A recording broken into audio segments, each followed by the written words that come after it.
Millennials 90s கிட்ஸ்க்கு ரொம்பவே பரிச்சயப்பட்ட ஒரு பூச்சி தான் மின்மினி பூச்சி. பெரும்பாலும் நம்மளுடைய சிறு வயதுகளில் வெளியே விளையாடிட்டு இருக்கப்போ இரவு நேரத்தில் மின்மினி பூச்சி நிறைய இருக்கிறத நம்ம பார்த்துருப்போம். ஆனால் இப்போலாம் அந்த மாதிரியான மின்மினி பூச்சிகள் இருக்கக்கூடிய சூழ்நிலையை நம்ம பார்க்கறதே கிடையாது. இதற்கு காரணம் என்ன அப்படின்னா, பிலிப்பீன்ஸில் இருக்கக்கூடிய ஆராய்ச்சியாளர்கள் ஒருவேளை இந்த மின்மினி பூச்சிகள் அழிவின் விளிம்பில் இருக்கிறதா அப்படிங்கிற ஒரு கேள்வியை முன் வச்சிருக்கிறாங்க. இந்த மின்மினி பூச்சி அப்படிங்கிறது உலகில் இருக்கக்கூடிய பல்வேறு நாடுகளிலும் இருக்கக்கூடிய ஒரு பூச்சி வகை தான். இது அதிகமாக காணப்படுவது பிலிப்பீன்ஸ் நாட்டில் தான் அப்படின்னு சொல்கிறாங்க. கிட்டத்தட்ட நம்ம பார்த்துருக்கிறது ஒரு வகை அப்படின்னு தான் நினச்சிருப்போம். ஆனால் இந்த மின்மினி பூச்சிலேயே 2000 வகை ஸ்பீஷிஸ் இருக்குது அப்படின்னு ஆராய்ச்சியாளர்கள் கருதுகிறாங்க. இதனால் இப்போ மின்மினி பூச்சியுடைய அதுக்கு ஏற்ற சூழல்கள் நிறையவே மாறி இருக்கு இத்தனை ஆண்டுகளில் அப்படிங்கிற காரணத்தால் இந்த மின்மினி பூச்சிகளுடைய எண்ணிக்கை அப்படிங்கிறது குறைஞ்சிருக்கு அப்படின்னு சொல்கிறாங்க. அழிவின் விளிம்பில் இல்லை அப்படின்னாலும் எண்ணிக்கை குறைந்திருக்கிறது உண்மைதான் அப்படின்னு ஒத்துக்கிறாங்க. இதற்கு காரணம் என்ன அப்படின்னு பார்த்தோம்னா, ஹேபிடேட், அதாவது அதற்கு ஏற்றாற் போல வாழ்வதற்கான சூழல்கள் மிக மிக குறைந்து கொண்டே வருவதுதான் முக்கியமான காரணம் அப்படின்னு சொல்றாங்க. ஏன் அப்படின்னு பார்த்தோம்னா, மின்மினி பூச்சிகள் காடு மாதிரியான இடங்கள்லையும் அதே போல நிறைய வயல்வெளிகள்லையும், அது மட்டும் இல்லாம லைட் பொல்யூஷன் கம்மியாக இருக்கக்கூடிய இடத்துல, இருள் அதிகமாக இருக்கக்கூடிய இடத்துல தான் நம்ம நிறைய பார்த்திருப்போம்.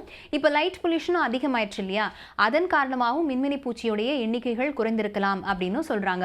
ஸோ இது மட்டும் இல்லாம தண்ணீர் கண்டாமினேட்டட் ஆகி இருக்கிறது, அதாவது மாசடைந்த நீர் அதிகமாகி இருக்கிறதன் காரணமாகவும் மின்மினி பூச்சிகள் குறைந்திருக்கலாம் அப்படின்னு சொல்றாங்க. இதோட பருவகால மாற்றங்கள், முன்னாடியெல்லாம் பார்த்தோம்னா நம்மளுடைய ஈரப்பதம், காற்றில் இருக்கக்கூடிய ஈரப்பதம் நிறைய இருக்கும் அப்படின்னும், இப்போலாம் அது வறண்ட ஒரு ஈரப்பதம் குறைஞ்சிருக்கிறது அப்படின்னு காரணமாகவே இந்த மாதிரியான பல்வேறு காரணங்களால மின்மினி பூச்சியோட எண்ணிக்கைகள் குறைந்திருக்கிறது அப்படின்னு சொல்றாங்க.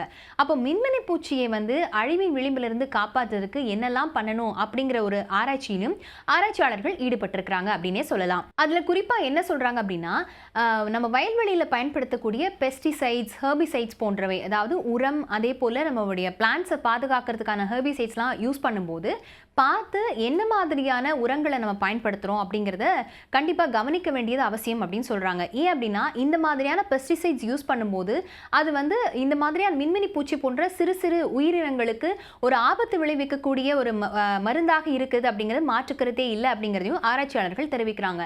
அதனால தான் இந்த மாதிரி பெஸ்டிசைட்ஸ்லாம் யூஸ் பண்ணும்போது பார்த்து உபயோகிக்கணும் அப்படின்னு குறிப்பிடுறாங்க.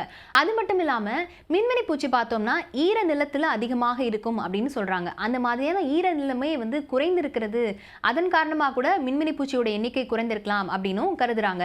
இப்போ இந்தியாவை பொறுத்த வரைக்கும் பார்த்தோம் அப்படின்னா, மகாராஷ்டிராவில் இந்த மின்மினி பூச்சியுடைய எண்ணிக்கைகளை அதிகரிக்கிறதுக்காக மகாராஷ்டிராவோட வெஸ்டர்ன் ரீஜன்ல ஒரு நிறைய கன்சர்வேட்டிவ் மெத்தட்ஸ்லாம் நிறைய எடுத்திருக்காங்க அப்படின்னு சொல்லலாம். அதுலேயும் குறிப்பாக பார்த்தோம்னா, நான் முன்னாடியே குறிப்பிட்டது மாதிரி அவங்க உர பயன்பாடெல்லாம் பார்த்து பயன்படுத்துகிறாங்க அப்படின்னு சொல்லப்படுது. ஏன் அப்படின்னா, உரங்கள் இந்த மின்மினி பூச்சிக்கு ஒரு ஆபத்து விளைவிக்கக்கூடிய விஷயமா இருக்கிறதுனால ஒரு குறிப்பிட்ட உரங்களை மட்டுமே பயன்படுத்துகிறோம் அப்படின்னு ஒரு சில கிராமங்கள்லாம் குறிப்பிட்டிருக்கிறாங்க அப்படின்னு செய்திகள் நமக்கு தெரிய வந்திருக்கிறது.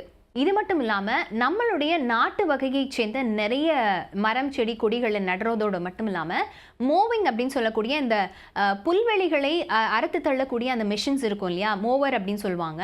அந்த மாதிரியான மெஷின்ஸை பயன்படுத்துகிற விடுத்துட்டு சிசர்ஸில் கட் பண்ணி அந்த பழக்கத்தை நம்ம கொண்டு வந்தோம் அப்படின்னா அதெல்லாம் மின்மினி பூச்சிக்கு ஒரு நேச்சுரல் ஹேபிட்டேட்டை உருவாக்கி கொடுக்கும் அப்படின்னு சொல்லப்படுது. இப்போ இறுதியாக ஆராய்ச்சியாளர்கள் என்ன தெரிவிக்கிறாங்க அப்படின்னா, அழிவின் விளிம்பில் இந்த மின்மினி பூச்சிகள் இல்லை அப்படின்னு சொன்னாலும் கூட நம்ம எக்கோசிஸ்டம் பேலன்ஸாக வச்சுக்கிறதுக்கு எல்லா உயிரினங்களையும் பாதுகாக்கிறது அவசியம் அப்படிங்கிறதுனால இந்த மாதிரியான ஒரு சிறு சிறு மெத்தட்ஸை எல்லா ஊர்களையும் நம்ம பின்பற்றணும் அப்படின்னா இது போன்ற எல்லா உயிரினங்களுமே பாதுகாக்கலாம் அப்படின்னு தெரிவிக்கிறாங்க.